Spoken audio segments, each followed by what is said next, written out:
That's what a toddler's body is like, because they're just like, ah! Like, and then always. she's like, yeah. I get told off for singing now.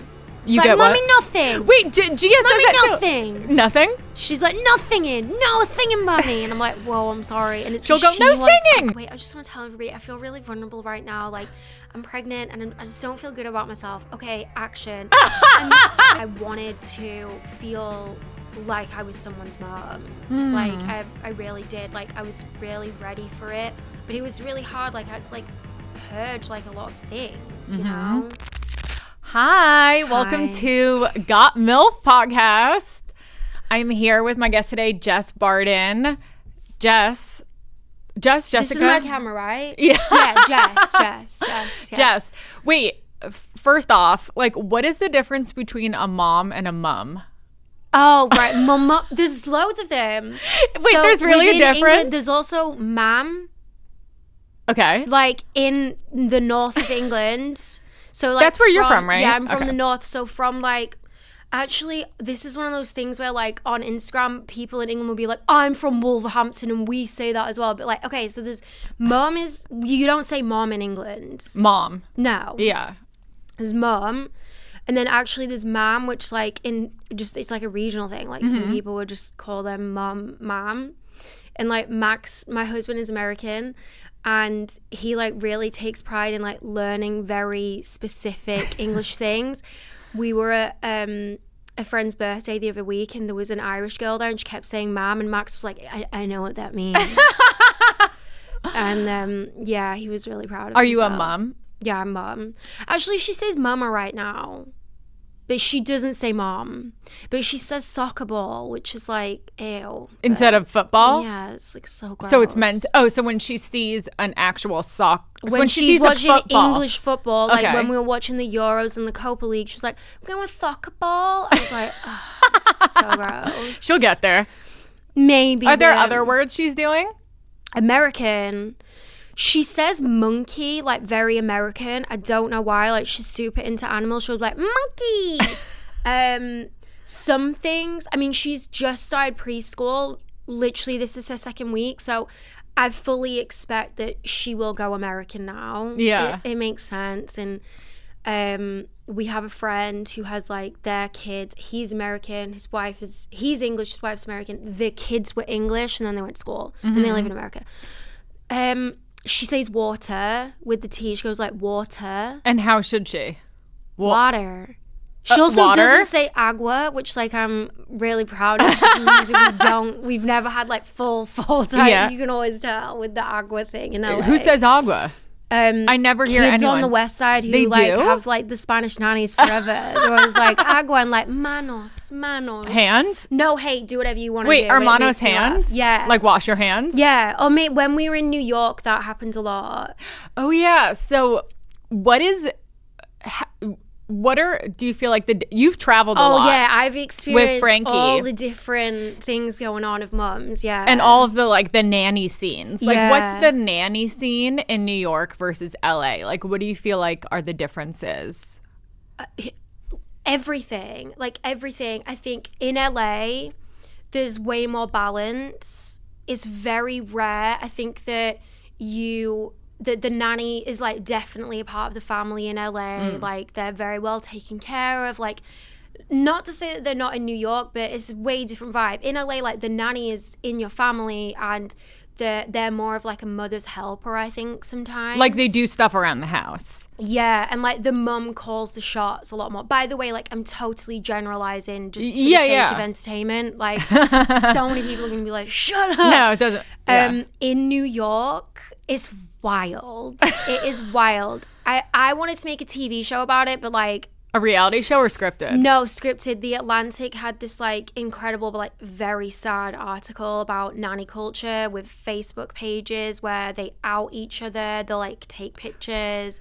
It's really heavy there. Are you in the MAVE Facebook group? No. Do you know what that is? No. MAVE is like a mom group in LA, and I think in every different city they have one. I'm in, like, the Los Feliz one, and they'll like out nannies. They'll be like, whoever's nanny, that like, means the cultures come was here, at, like, Plumber Park, like, she was napping. and like, you know, and they call her like she was on her phone the whole time and like your kid didn't do this or that. There's a lot of calling sometimes it is crazy. Yeah.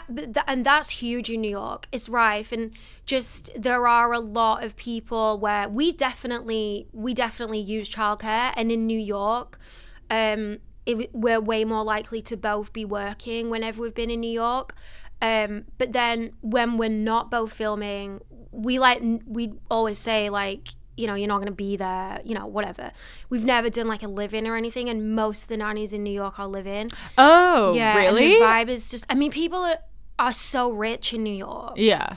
Like, LA people are not, they wouldn't get it if, you know, there's just a different level of rich in New York. Yeah, totally. And in London, I mean, people just hide their nannies like full stop. They do? Yeah. What do you mean? Is just a whole different, like, I feel in America, people love to be like, we have like 3 housekeepers. Yes, 3 like nannies. a flex. Yeah, they love it. Like, people are so proud of it.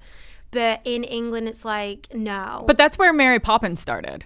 Yeah, but so shouldn't that be like a proud, it's like the Americans with the American flag. I guess it's just gone too far, and they don't, maybe, I feel like maybe middle class people would be like, yeah, like the kid's nanny, but upper class are like, we don't know, it just appeared, like they just turned out like this. But the New York nannies are like, there's an incredible TV show in that. Yeah. But The Atlantic did an article on it, and then like obviously everybody was like, I'm gonna buy it, and like I couldn't get it. Like, it's fine that you didn't want to give it to me, but wait, didn't want to give what?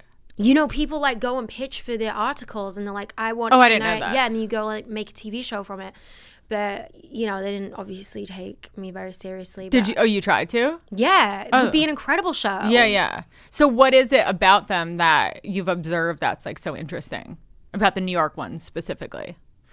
I don't know. The only thing that I can really put it down to is that I think that the parents are just slightly less involved. Mm-hmm. And also, by the way, like I have nothing but compassion for that situation. It's so much more expensive to live in New York. Like, yeah. I mean, that's like one of the age-old questions, right? Like, you can be a stay-at-home mom, but you're not going to have as much money in your house, or both parents go and work and you can give your kids everything. I think in New York, like, there's not really as much debate. Like, you have to have a hustle household. Yeah, that's 100%. So you've got to kind of like give the first like 3 years of your life, like the childcare is going to be there. But I would just see crazy stuff, like, because then on a weekend you would see the kids with their parents, and the parents were always like so nice, like really nice, and the kids were always really nice. Like, obviously, like some of them were assholes, but there always is going to be. And they just stand out more when there's like a nanny that's like on the headset, the Bluetooth headset the whole time. But, you know, the parents would always be so nice on a weekend. And, you know, you just like have a lot of like empathy for them. But you would see them on weekdays. The nannies would be like feeding them McDonald's. And like, there's no way that mom knows that nanny is giving like they're them, up to Yeah, there's no way that every day they want to know that they're getting fed like an Egg McMuffin. Like, none. They would die.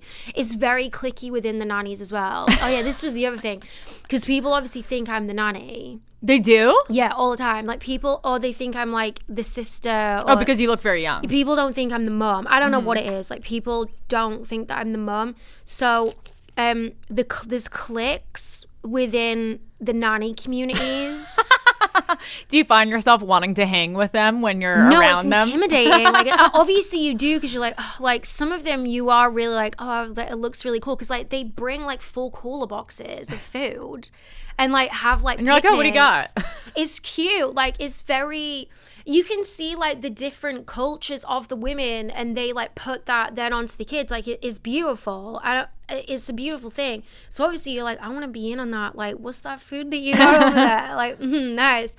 And then when they would find out that I was a mom, I was just rejected, because they are like, they don't know if you're a spy. Right. Yeah. That makes sense. I've never experienced any of this in LA, but also I think the main thing is like, you can only really go to a park here for 8 weeks out of the year, and then you're going to get heat stroke. Mm-hmm. But in New York, like because there's no indoor play stuff here, anything. Yeah. But in New York, they're actually really well set up with that stuff. So there's a lot of kids clubs, and that's where like, that's the main hub of activity. But you don't get access to like different people and different mums or different dads or whatever like in LA, I don't think, outside of your own friendship circle anyway, or your own school. All of the babysitters in LA are all in entertainment. Yeah. You know, it's like a waiter or waitress. So they're so hard to book in the evenings. It's impossible. I've just used babysitters. I mean, like, I don't know what the difference is. I think they just don't do housework. They just leave their dirty dishes for me to do. There's like a juvenileness to it. Yeah. We actually, when she started school, we were like, what do we do? Like because some people, when they, you know, there's like writers and they're like amazing, like childminders, like au pair things, like pick up your kids, like, and they like have incredible, I know a lot of people that did that when their kids get older. They use writers that are like in between gigs, and like it's incredible. Like they have amazing conversations with their kids. Yeah, also the other thing is in New York, like that's a full career for them. They want insurance. Yes. That is true about the difference really with New York. It's like a whole thing there. They want insurance. They are like, it's like a full job. They're like, I want 4 weeks paid holiday. And we were just like, we can't do any of this. Like, because we're directors and actors. We're like, bro, like we don't even know if we're going to be here in 2 weeks time. Yeah. So it's like hard to find the time frame. Yeah, but I mean, it just like, it's such a crazy job. It's one of the things about being a mum, which, because we never even had babysitters. Like my grandma and granddad would do it. Growing up? Yeah. And like it feels very American, and like just being like thrust into it, because obviously like my husband, like Max, I don't think he would mind me like explaining this to people. It's probably quite obvious, like he like obviously grew up with nannies, which is like very normal to him. And I remember being so overwhelmed by it at the beginning and being like, he was easily so comfortable. He was like 24-hour help, let's go. And I was like, what? Like, but that sounds stressful. And like, because I think it is. Like, I can't imagine it not being stressful. But then once they're there for a few days, it's so fucking nice. No, I mean, we've never done 24 hours. No, just in general, like having help. Yeah, it's great. But I'm always like, I need to feed them. Like, what do they want to eat? Obviously, it is amazing. But it's overwhelming, and you're like, when do you like do it? Like, when do you go back to work? Like, are you gonna do preschool, or are you gonna do this? And like the cost and everything, like, is such a weird part of being a parent that you're like, why am I even thinking about this? But it suddenly becomes like a huge part of like all the decisions that you have to make. Yeah. And you end up having like real deep connections with the woman, like Isabel, our nanny. Like, I love her. Wait, do you still have that same one? Yeah, no, I don't. Wait, what was her name? It started with an Anna? Oh, no, we don't have Anna anymore. She was sweet. We have Isabel. Isabel started with us when Francis was like 10 months. We still have Isabel, and she like used to work with Max's parents. Oh my God. Yeah. When he was little? No, she just works at their house helping sometimes. out. Yeah, like, and she's truly like a part of our family. Like, that's nice. I would die it's good to have that trust, because I feel like that's like the scary thing, is letting someone in, because the babysitters that I've had, they're girls that I know from comedy who like happen to be babysitters, but like having an actual nanny come over that I don't know would be so scary. It's a lot, and you have to understand that, like, you know, you want your kid to like have their own relationship with this person. You don't want them to be a stranger. And you know, there's a lot of times when like I have to be like, Isabel, you can't say that. You know, they're like, that's what I'm saying to my mom. Totally, it's the same thing. Isabel is the same age as my mom. My mom's like, oh, she's in such a bad mood. I'm like, don't say that in front of Gia. Even worse stuff, like even stuff that like if your imagination can go there for that generation, like go there, like, and you're like, you can't, Isabel, you can't say that, like you can't talk like that in front of her. And she's like, why? And I'm like, because we don't do that anymore, like we don't use that word. And you're like, oh my God, she is the same age as my mom, so there is kind of like that thing where she does kind of feel, because my mom's obviously in England, so she does feel kind of like, I don't know, like if you sometimes like have experienced this a lot when like the ages like match up. Her kids are a lot younger though.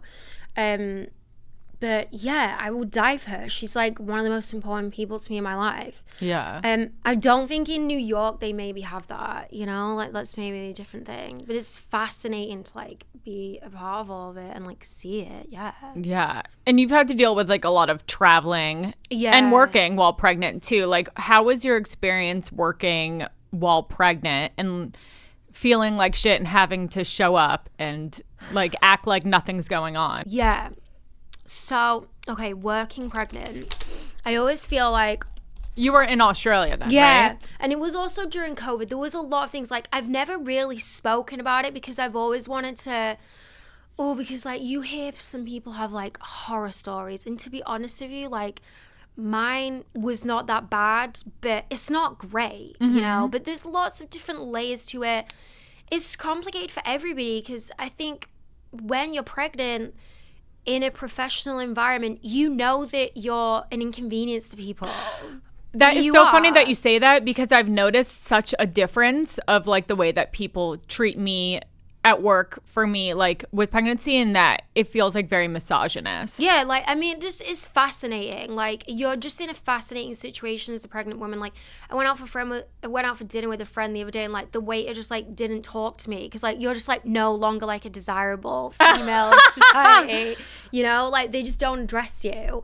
But I mean, working pregnant, I have to kind of give everything the benefit of the doubt because it was also in COVID and like it was when they still did. I had to do the 2-week quarantine. And when I got out of quarantine, I was like just 12 weeks.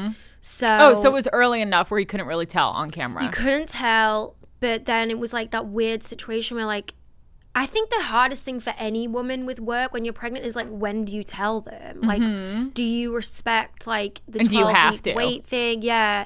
Apparently you don't have to. Yeah. Apparently there's like a rule in the workplace, at least when I checked it, like with actors rules, you like don't have to tell anybody until 27 weeks and then somebody can ask you. But I think it's like an insurance thing.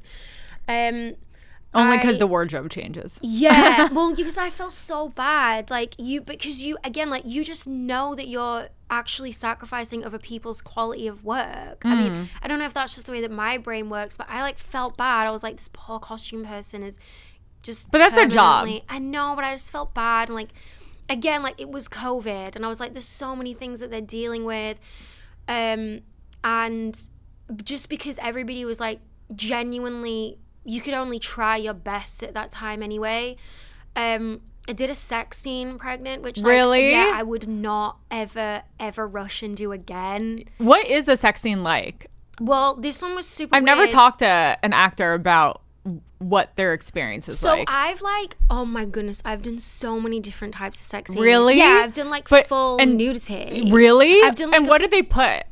Did they put anything? Like, how does that work? The first time that I did full nudity, I was 23. So I was just like, whatever. Like, I truly was like, who cares? And like, my mum was like, just do it. Like, it's going to be fun for the rest of your life. And I'm actually I love your mom. I'm so glad that I did it. Like, she was truly right. Like, and I always had good experiences. Like, no one was ever a pervert or anything like that. Like, it was all great. Everything was above board. I'm so glad I did it. It was so fun. The sex scene also was like a threesome. The full nudity one was with another woman and a guy.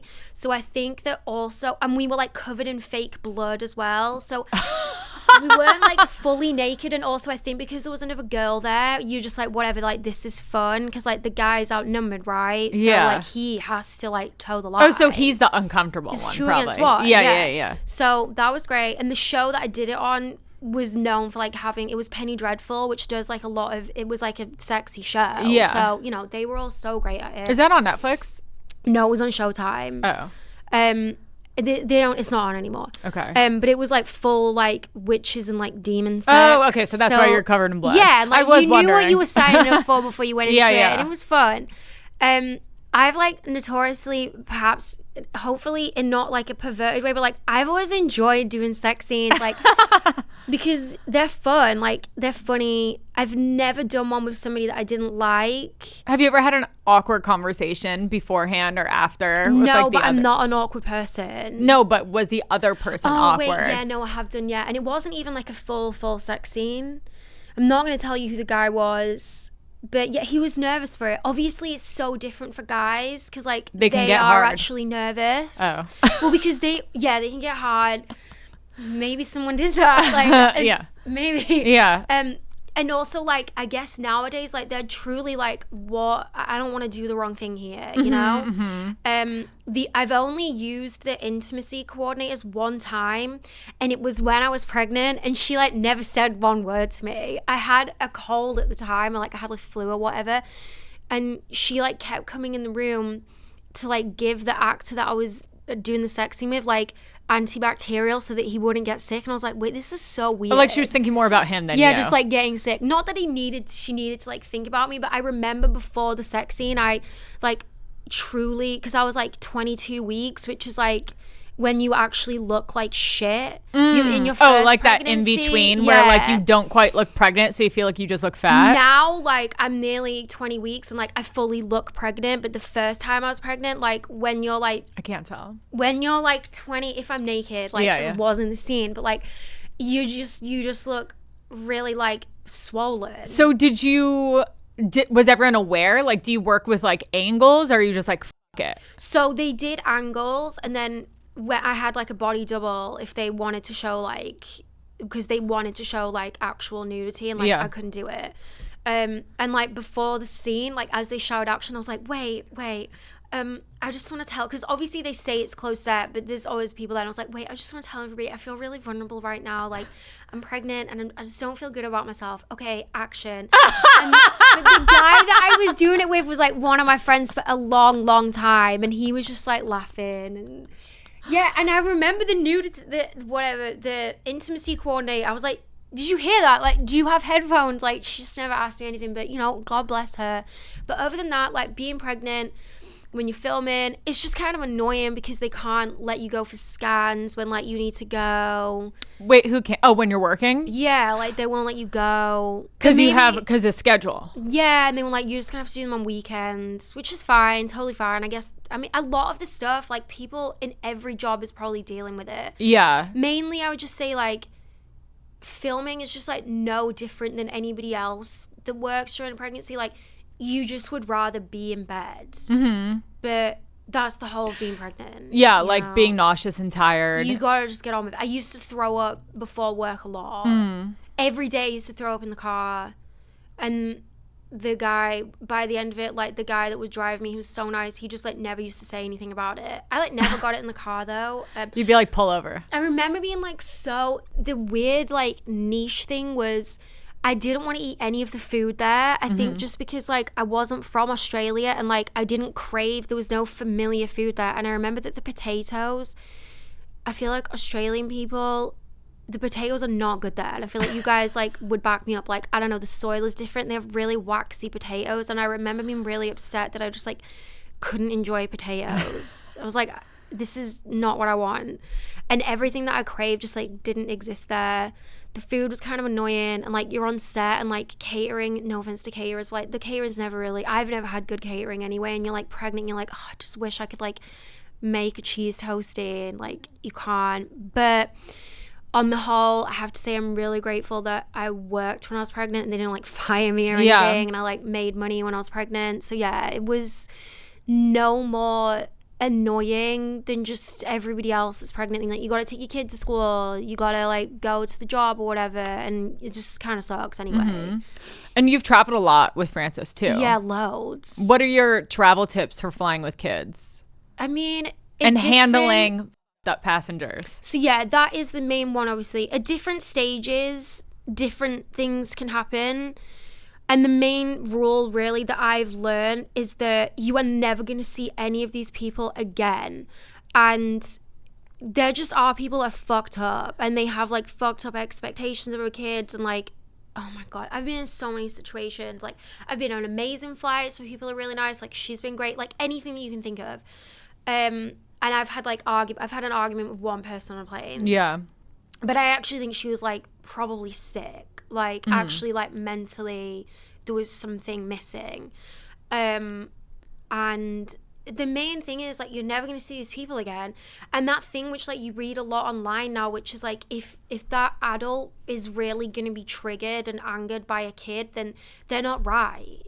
I've never been mad at a kid on a plane. Like, yeah, who cares? ever. Like, I've never thought about it. Yeah, I remember we sat down and there was a guy sitting next to us, and the second we sat down with Gia, he goes, oh, like an audible noise and eye roll, like making really big thing of it. And I so badly wanted. And how old was she at the time? She was probably 1. Yeah, and so she was totally fine. And then at the end, he was like, oh, everything was great. But I so badly want to say something, but I just was like, just shut your mouth. I think it's great until 18 months. Because once it got to 18 months, they're like, I want to go on, because they're fully walking, like they're fully in life, and they don't want to sit still anymore. And you just got to have something else like every 10 minutes. As long as they're like breastfed or bottle fed, that flight is easy. Like if you can give them milk on tap, 0 to 6 months, go everywhere. Like do everything. They sleep the whole time. It's amazing. It really kind of like, when did I flew to Europe and back with her? Like I did, like that was the worst thing. Oh yeah, with all the bags. And I was by myself. Like how do you, like I can't even imagine. You kind of, I mean, there's been some times. Where was I when I like landed? There was a time when I landed, and after 2 it's really, really funky. Because they're always running around. Yeah, wild. It's just so different. Like Gia's so wild, and she will not listen to me. Yeah, it's 2 until I was like, Francis is 3 in October, and I can see now that at 3, I would go alone places with her again. I would go on the plane with her again, but from the last time that the start of this year was the last time I flew alone. I can't do it alone until 3 because she's not in that phase of like, we're going to sit here now and then in an hour someone's going to bring a cake round and you're going to have the muffin or whatever. Like there's no reasoning from like just over 2 to 3. Like they are on crack. They are a crackhead. Like I look at her body and like it's like sinewy and muscled, like a man fighting with this like an imaginary person. You know, they look like incredible, like the crackheads in parks. Like that's what a toddler's body is like, because they're just like like, and then always, she's like yeah. And does she do that? Does she tighten and go yeah, that's like the muscle that they have, and you're like, you're incredible. I was looking at her arms in like a little tank top this morning. I was like, she's ripped. Gia's like, buff from the anger. Yeah, it's like the anger that they feel. And somebody we like did an overnight flight. It was like connecting, and it's a nightmare. Like it's, you know that it's horrible for everybody else, and like you just blank them out, because it's usually, I'm really sorry to say this, I'm not this person, like I'm actually not, but like kind of older people are really rude about it, because I know. I think they want kids to be seen and not heard, and it's just like, we ain't in that life anymore, man. Like we're not in that life. Like why didn't you understand that it didn't work out for your kids? Like they're unwell. Like we're not doing that anymore. Like there's obviously a line. Like I would never let her kick a seat. Like I would never let her throw stuff. Yeah. But if they just don't get that, like if a kid is upset and crying, like they want you to yell at your kid. Someone said that to me on a flight before. That what? She was like, you need to discipline her crying. I was like, first that's of all, so you're a stranger. It's just like, who are you? And you're like, what'd you say back? I can't tell you what I said back to her. I can't tell you. Yeah. Yeah. And I like fully lost it. It was the only time that I've lost it with a stranger. Like I was following her like off the plane, like yelling at her. I feel like Max is probably like a lot more reserved than you. In different situations, yeah. Like we actually work out like we balance each other. Fully balance each other. So we were just talking about this before. I find that like if she doesn't want to get in the car seat, I like weird non-negotiable stuff, like doesn't want to go to bed, doesn't want to brush teeth, like basic stuff, like he has no patience for it, and I have to be like, just walk away, I'll deal with it, because I'll see him doing the car seat stuff and I'm like, you're getting too mad, like you need to like move away, like it's not gonna help. But with like public things and people, like like on the planes, like I get really mad at people, and I've had to like learn to calm down a lot. I used to find it really angering with the like because you just want to be like, sorry, I heard you. Like, what are you doing? Because I'm very much that person, and I feel like you are too. You know, like I'm very much that like New York Max will be street. like, that guy will fight me, and I'm like, no, I I'll fight him. Like, and he'll be like, you don't get it. Like that, if somebody like drives by us too close, I'm like, what the f*** are you doing? The car stops, and he's like, that man will hit me, and I was like, no, he won't. I'll fight him back. And then when they do, I'm like, oh my god, I'm so sorry. And so this is exactly what I went through with Steven and in our marriage, and I had to like learn to train myself to just like keep my mouth shut now. I'm in that phase now, because Max will always be like, someone's gonna punch me, like I don't want this. And like, I never thought it would be reflected on them, because I'm like, what do you mean? Like I can handle it. Like I love to go off, and then he's like, no, like you need to chill. Exact same conversation. He's like, you don't get it, like when we're in the world, because I don't really yell at other women. Like there's not really a reason it's always to with yell guys. at other women. Yeah, like apart from this woman on the plane who was like, there's that meme of the woman like, you are not human, you are not real. Like I was like that day. But usually I just have problems with men. Yeah, I'm like, totally. why are you driving like this next to my car? I've very rarely felt the need to have an argument with another woman. It's usually justified. I'm like, actually respect. I was over the line there. Like, congrats. Like, you nailed it. It's just men. He's like, a man. I'm like, why? Yeah. Why don't they just want to get mad at me? So what's your, that was a hard transition. What's your pregnancy style self-care, or just like mom style self-care this time beauty really stuff different that than you're last doing, time. especially postpartum stuff, because I feel like you probably have like good insider tips. Like what's the good Hollywood insider beauty stuff that people are doing that we don't know about? So this is what I did, because you bounce back so good. I mean, I was but you're also young. petite. I was young. Yeah. And what I did was I was cleared to work. I was really lucky. I was cleared to work out at 2 weeks. I don't know why. That's crazy. But shout out Dr. Surden. Like, that's why people love him. He's really kind of like an iconic doctor in LA. Like, he's probably going to retire soon, but he's really like, you feel good? Do it. That's dope. His style is like, everybody will be alive. I don't care what else you do. Not in that way, but he's like, everybody will be alive. Just listen like, to it'll me. be all good. Yeah. So I was cleared to work out 2 weeks, and what I did do, which like feels very bougie, mainly just because like I had the money to do it, which is a crazy privilege. I worked out with a postpartum Pilates teacher. Yeah. Oh, specific. I do Pilates too, but I never had like a specific. Well, because then they're focusing on the core. And she came to the modifications. House. That's she came so to nice. the house like, you're not gonna go to. Was a it Pilates Matt or class. Reformer? It was Matt. Yeah. And she's amazing, and I'm working out with her this time as well. I did it twice a week postpartum, and she was incredible. Just even the fact that I could pay for her to come to my house, because then like when the baby was asleep, and also Max was with her.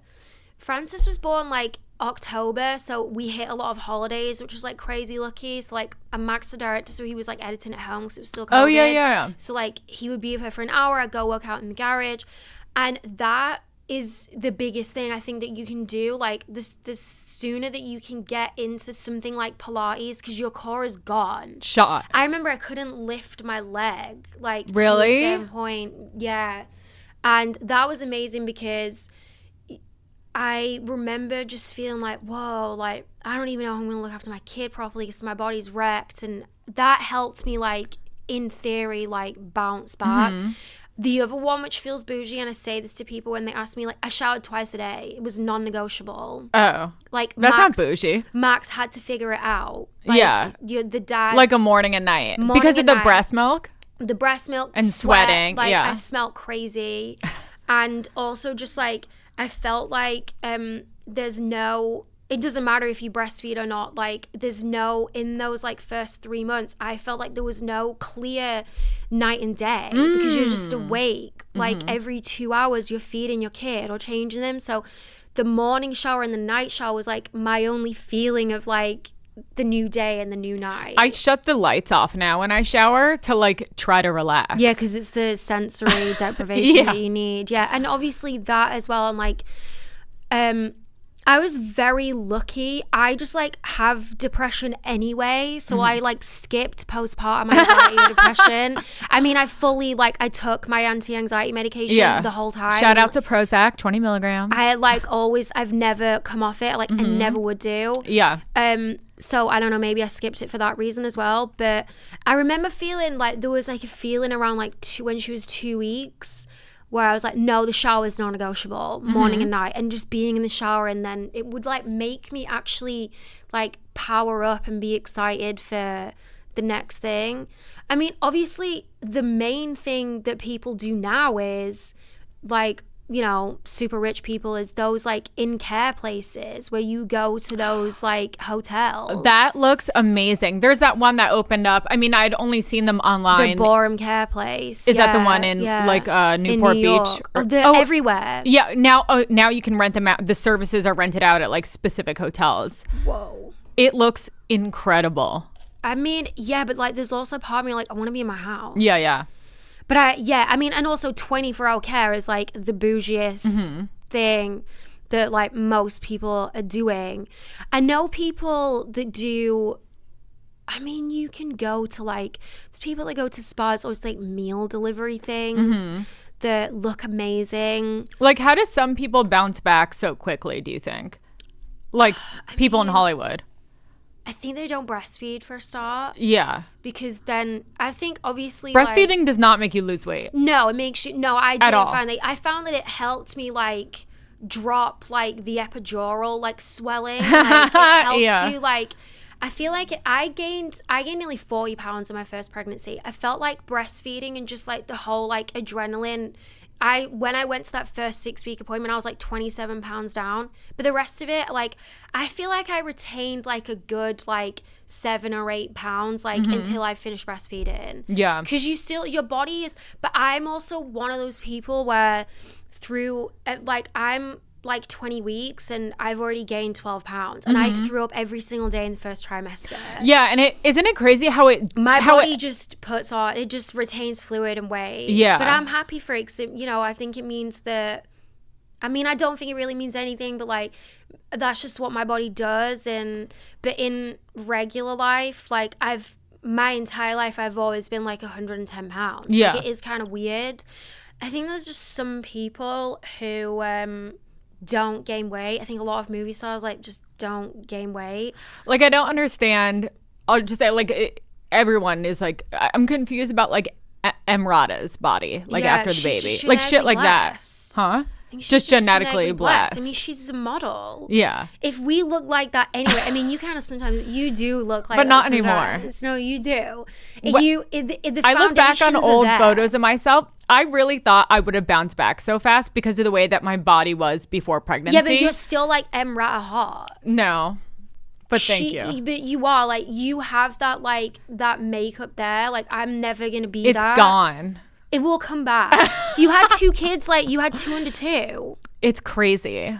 Your body, like, was just hammered. Yeah, hammered. But also, you look amazing. We have to say that. But, like, if we looked like Emrata, then we would also be Emily Ratajkowski and would, like, sell, like, rosé in a can. Like, she's an empire. She's an icon. Yeah. I think that some people also, like, probably just, like, don't eat a lot. And I have to. Like, actors anyway. Yeah. Same. I have to.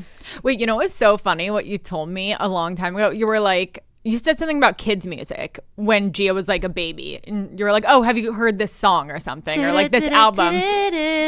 Like all of them. I don't remember. You sent me something. And then I was like, oh, I'm never going to play that.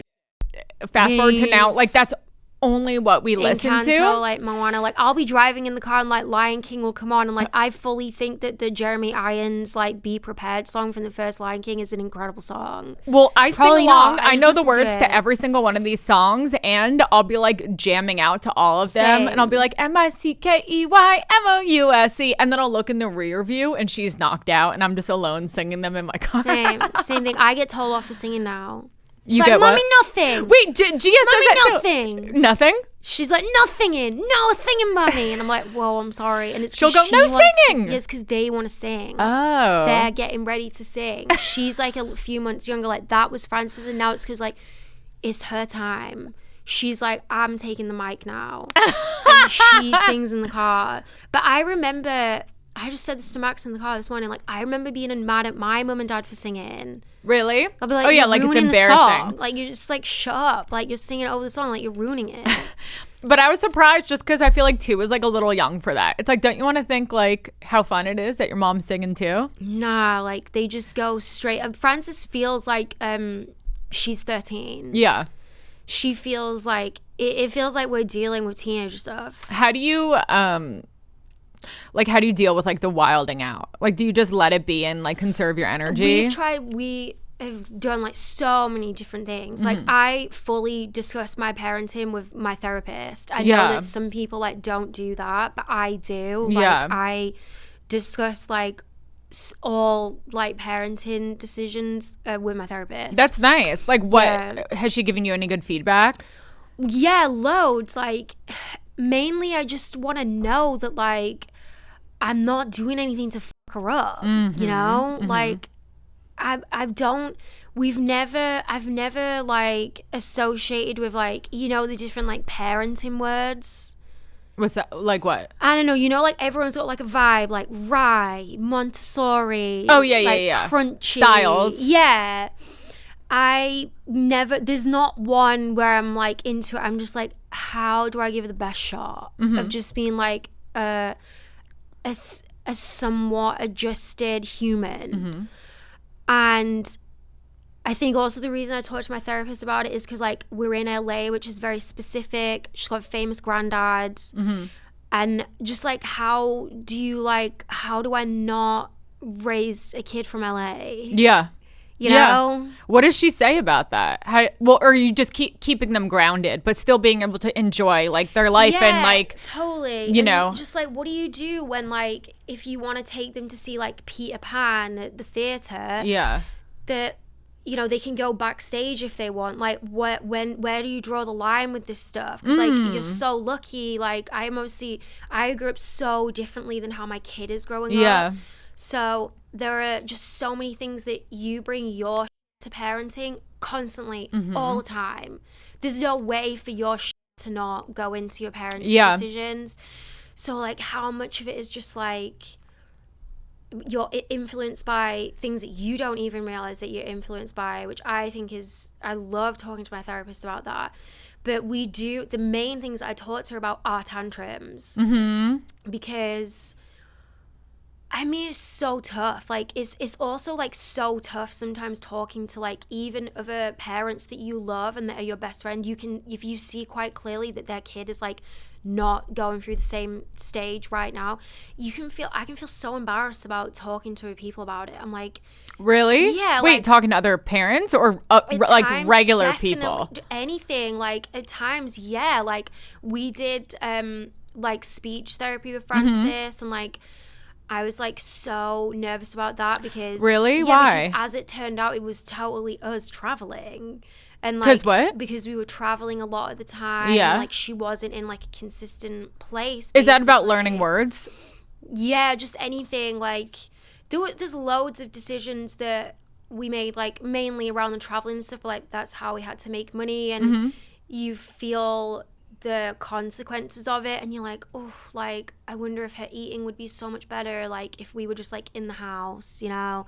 There's so many things, and like I've gone through so many phases of like feeling like nervous to talk to her parents about it because you're so nervous that somebody's gonna be like, no, my kid doesn't do that, what are you talking about, like what?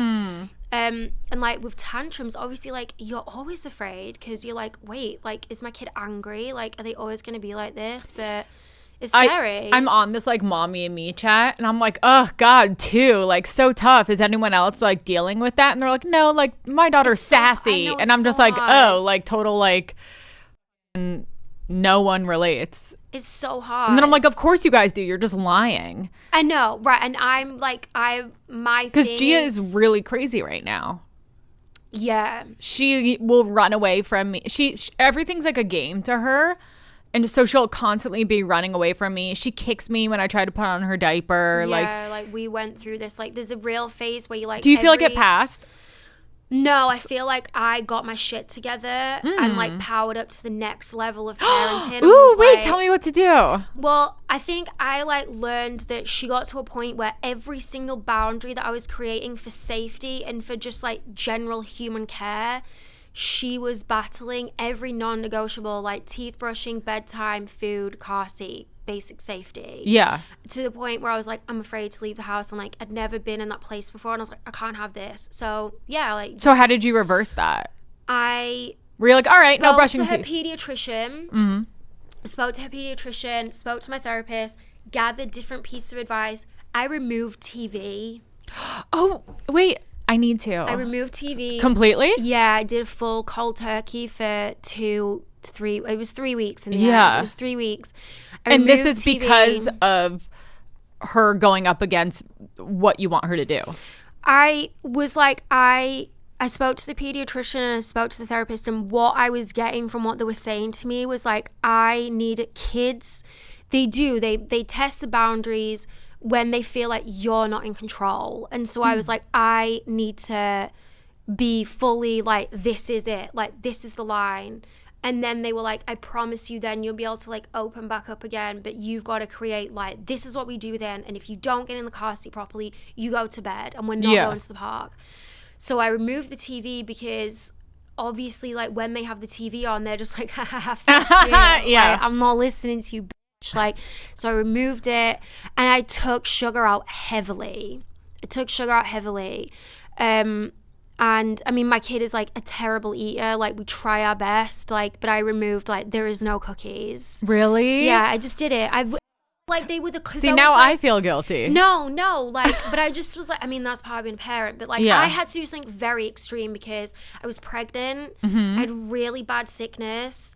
And I was just coming out of that sickness. And I mean, this is also the other thing, like my first like trimester, she was laying in bed with me, like watching TV with me, like, what is wrong with my mom? Like, why can't she play me anymore? And I responded to that by like letting her eat cookies and potato chips in bed with me because I couldn't take her anywhere and do anything. And she was like surgically attached to me. So as I was like coming out, like we both needed to like go to rehab basically. So I like detox the TV and on. So what was that experience like? Do you want to know? And this is like, because I think never that's asked for the TV. What? Once? Which was when I was like, or after? Never. Like, she never asked for it. Like, she's always been really good at playing, like always, but she just did that more. Like, she just played either with us or by herself. She just looked at the books and like did that like pretend reading stuff, and I was like, whoa, this is fascinating. Like, they don't need it, they just go play outside. Gia asks for it all the time. Like, she'll wake up and be eventually. Like, I want to see bad dinosaurs. Well, she did on the first day, but like that's what I mean. Like, they're incredible. They bounce back. They're incredible addicts. Like, they just, it's a day and it's out their system. Like, they just the first day she was like, what is going on? Like, where's my chocolate milk? Like, why am I not watching Blu-ray anymore? Day 2, detoxed. And I was like, oh wow, okay, right. And then the car seat stuff, like, because she was gonna go to school in like 3 weeks, and we were just terrified that she was gonna go to school and be accidentally representing herself in a way which is like bad, and it's not who she is. So I just did car seat training. Yeah. It took what's 3 car days. seat training?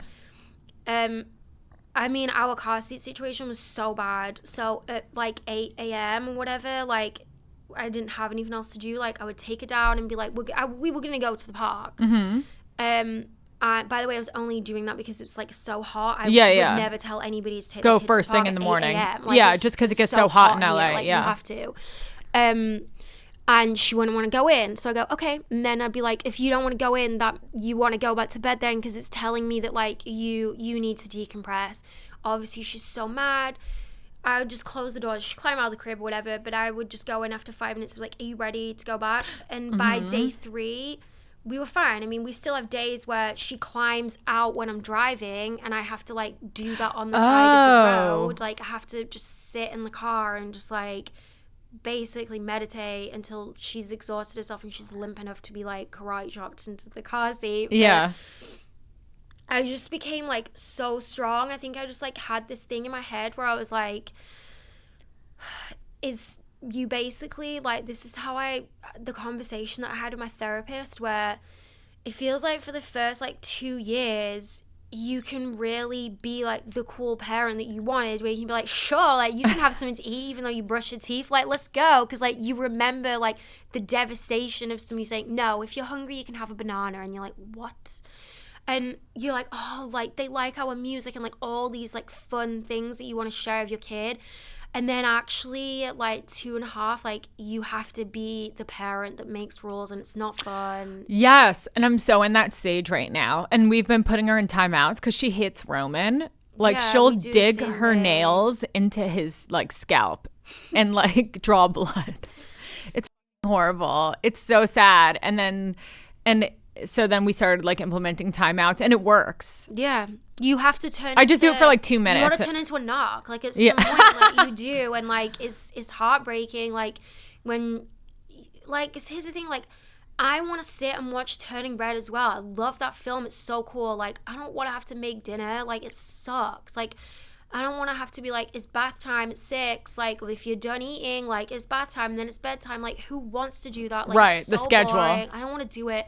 I want to watch Turning Red and like eat pizza on the sofa with you, but we can't do that every night because it was turning into a kid, and I was like, no, I can't let this out into the world. Actually, so she's still not watching screens. So we also implemented like a reward sheet. Ooh, but there was no reward before. Like tell me about the reward sheet, because I've been wanting to make one for potty training. So does she do potty training? Yeah, we have this weird thing where like she'll poo on the potty, but she won't pee. Okay, yeah. But the preschool that she goes to, they were like in September, they do like a combined thing where they tell you in September they will do potty training for a month at school if you also do that. Oh, that's amazing. Yeah. That's so sick. Because they were just like, a lot of kids regress anyway. Yeah. But I think that's mainly to do with the fact that she obviously went like way over 2 around the natural time that you're going to do it anyway. So they were just like, wait and do it at the same time as well. Mm-hmm. But she'll poo on the potty, but she won't pee on the potty. Yeah. The reward sheet is just like, did you brush your teeth? Like, were you well behaved getting ready? Did you get in the car seat okay? Mm-hmm. Like, did you sit at the dinner table? Did you buy one or make one? I got them off Amazon. Okay, like, will you send it to me? Unicorn ones. Yeah. Oh, I saw the unicorn one. Yeah, I've been looking at this for days. And then, but the thing before was like, in our old life of like, we're the funnest parents ever. There's no reward. Like we'd be like, on Sunday you can get ice cream, but she was probably like, what? Like I get ice cream every single day, you idiots. So now it's like, you can watch TV on a Sunday. Mm-hmm. You can have the screen. You can watch on the phone, like in the car. Like you can watch a movie. And now, like, the crazy thing is like, we see the difference. The only thing that sucks is, like, you see the difference on the day that they watch TV. Yeah. Because they do just take the piss out of you. And, like, but I also really think not every kid is like this. Like, there are kids, like, I see her kids at the kids that she goes to school with, and like we did the Mummy and Me classes, so you know these kids, like some of them are so well behaved. They're like dream kids. Like they have like braids in their hair because like they sit still for their mum and dad. Like my kid's hair's like gonna have to be chopped out because it's like matted. Like really soon I'm gonna have to shave her head. And they're like always watching the screen in the car. So I think for some people's genetic makeup or whatever, like they're just not stimulated. But like our kid would be. That's the thing. Like there would be no way around it. Yeah. It would be a miracle if our kid was just like chill. Yeah. How do you feel like you've changed as a mom? Between her being born to now? Or no, how you've changed as a person since becoming a mom? Oh my God, like in every single way. Yeah. Like I feel like I had like my entire life changed. Mm-hmm. I like paused parts of my life. Like I've fully paused parts of my career, and it takes you a while to be. I think when she was immediately born, like I loved it and was so happy. Like I've always really loved doing the mum stuff. The life things were really, really hard for me to figure out. Really hard. Like I feel like I've been so lucky. I've genuinely never not enjoyed, I know it sounds crazy, but like I've never not enjoyed like any single part of my kid.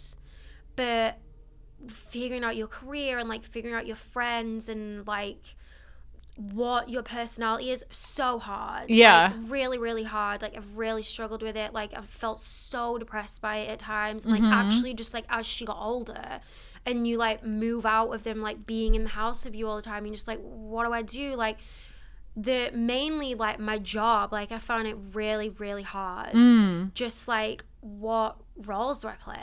Oh, that's interesting because you know now that you're a mother, so it's like, do you feel like you've crossed some sort of line into like what, even just like going on set and because you look so young, so it's like, does that yeah. And like I'm acting with people like amazing girls like that are like 24 or 25 and like they're like playing your friends and something, right? Yeah. And I feel like I'm now coming out the other side of it, and like I love working with younger people because I'm like really finding that like my place can be like making sure that they're like okay. But for a while I was like, oh god, like they don't want to hear me talk about my kid, like I must feel so weird to them.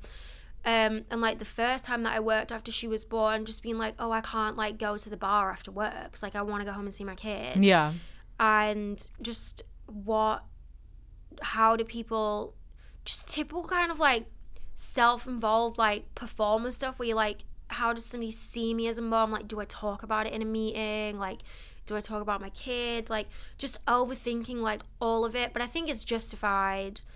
And just like really feeling the need to like to just grow up a lot. I mean, before I had Francis, I was like 27, like I was in like a young adult Netflix show where I was like famous for calling someone a okay. So like it's a very big jump to like then have people recognizing you with your kid. And people have always been amazing and so nice, but I remember feeling really self-conscious about that and just being like, what are they gonna think? And I'm not even like a fully famous person. What do you tell Frances?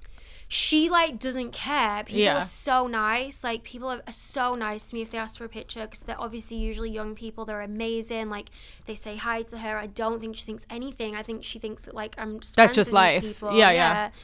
But I remember just being like really feeling like I needed to, in the most like constructive way possible, like just try not to be seen publicly as like a juvenile delinquent, you know? Like now that you have a different responsibility. Now you have a responsibility. I mean, now like my kid goes to school, like I like represent my kid, you know, that like goes to school. So that I did like a huge pause on so much of my career.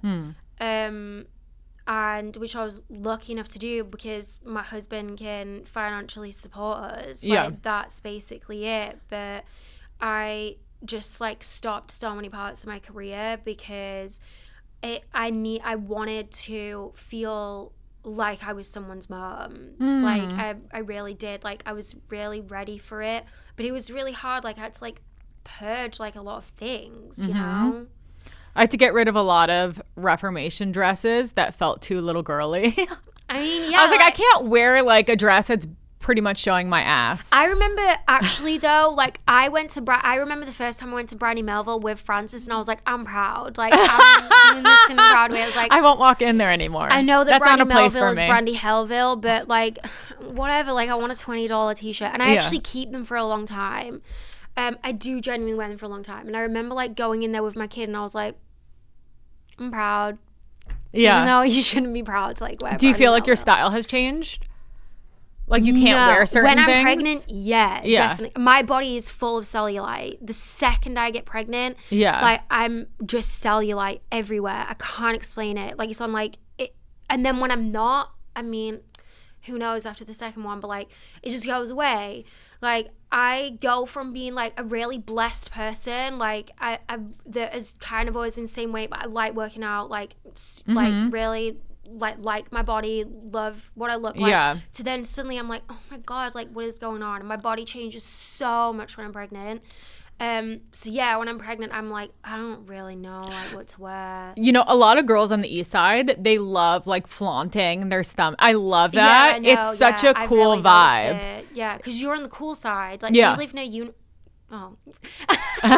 we don't really. We're like in the valley. Yeah. So, I mean, yeah, you can say I live in the valley. So like. People are moms. That's a big area. Like we're near like it's a totally different vibe. Yeah, there's like a lot of cool moms where in I Los live. Feliz and Silver, like like they're super cool. But I feel like you know those like all-in-one bump suits. You know, like I can't wear that. I look like the Penguin. Really? I feel like you look so cute in those.